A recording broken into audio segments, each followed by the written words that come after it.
right, what is up, ladies and gents? Jason Ward here from Ward's Way to Fitness, and coming at you with another video. So I've decided that I'm gonna make it the What Diet Is This Wednesdays. So I'm gonna talk about a different dietary style each Wednesday for the next couple of weeks, just to go over some of the main diet ideals that are out there. So there's a lot of different ideas. There's a lot of misinformation and misunderstanding of these different dietary styles and how they can be used or whether they should be used, which one's the best, blah, blah, blah. So I'm going to preface that by saying I don't think there is necessarily one best diet for everyone. I think that each individual will probably have to make some modifications to figure out which diet is best for them. So there is a diet that's best for you, but there's not a diet that's best for everyone. So it may require some experimentation, but I'm going to give you lots of information over the next couple of weeks so you can kind of decide which diet speaks to you the best and help you figure out how it is you should eat moving forward. So the last video that I did in this style was on the carnivore diet. So I'm going to do a full 180 here, and we're going to focus on the plant-based diet next.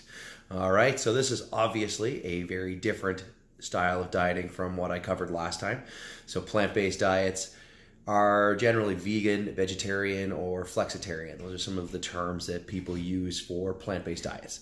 I'm just going to refer to them as plant-based diets basically for the rest of this, but just to give you a little bit of an idea of what these different types of plant-based diets are. Veganism is obviously at the most extreme of those, so that is an exclusively plant-based diet. In fact, it's more of a lifestyle. You're actually looking at trying to reduce harm to animals in every area of your life. So trying to make choices that will not harm animals. So no products that are tested on animals, no animal food, obviously, no leather, that sort of thing. So that's at the one end. You have the vegetarian in the middle, where there are many different types of vegetarian, pescatarian, ovo-lacto. So there could be any number of different layers in vegetarian as well. And then flexitarian is probably the most balanced, I guess, of all of those. It's more of a mostly plant-based, and then if you want to have some red meat or meat of any kind at some point, that's fine. It's not a big deal. All right, so let's talk pros and cons of plant-based diets. So pros for the plant-based, you do have a wide variety of foods that you can choose from. All right, there's lots of fruits and vegetables, legumes, that sort of thing. Like, you can create a very varied diet. So if that's something that would be good for you, that's definitely in the pro column. You have lots of different choices for foods that can be included in your diet.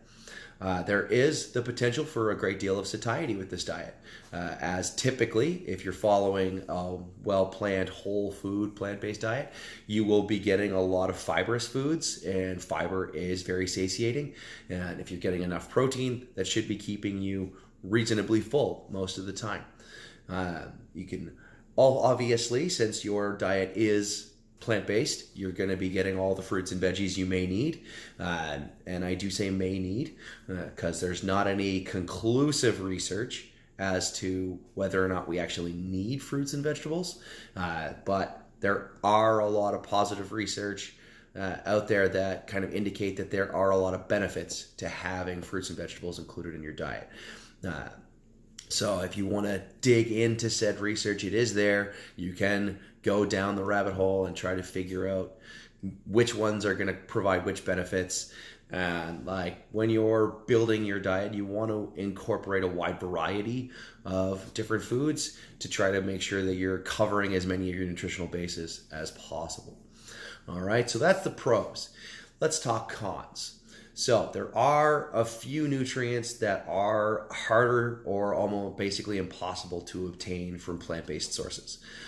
So vitamin B12, omega-3s, and iron are three that are very difficult for your body to obtain or near impossible for your body to obtain from plant-based sources.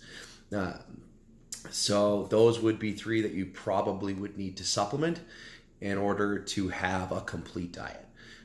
Now, if you're more of a flexitarian, that may not be as necessary because you can include some red meat now and again to help get the iron and the B12. Whether or not you'll be getting enough that way is still in question, so you'd probably still want to take that B12 supplement to make sure that you're getting enough. If you're full vegan, then B12 is essentially, is essential basically, as would be a good omega-3 supplement and probably some form of iron. As there's just not great plant sources for these materials. So there are plants that have those material, like those nutrients in them, but in a lot of cases, those plants also come with anti-nutrients that will hinder the absorption of those minerals. And so it can be very challenging to get enough that your body can actually utilize. So supplementation would be your best bet there. So it's also a little bit harder to obtain all of the essential amino acids from plant-based sources. So again, if you're more vegetarian, flexitarian, then you can be getting those amino acids from your meats. If you're not, then you're gonna have to pay more attention to the combinations of foods that you're eating to try to cover all of those amino acids that your body requires. The one that I would most specifically be concerned about is leucine. So I've talked a little bit about protein and leucine in a previous video. You need about 2.4 or 2.6, I can't remember, grams of leucine to initiate a protein synthesis response. And that is obviously important for building muscle and recovery from workouts and that sort of thing. So the less active you are, the less important that will be. But if you are highly active, it is something that you should probably be aware of, and perhaps again taking a supplement that may help you cover that leucine intake that's needed to help you recover from your workouts. All right, so moving on, digestive issues. So because plants are usually heavy on the fiber, it does mean that you could experience some discomfort.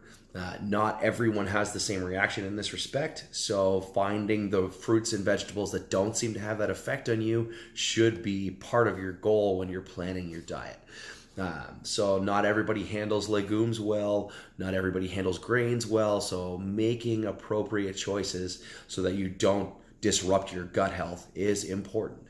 The microbiome and dealing with what's happening in our gut is a very new science. We don't really know anything about that right now. There is not enough information to make any conclusive recommendations on what to do there. But it is an area of growing research and could be some super fascinating stuff in the future. All right, so next, fake food options.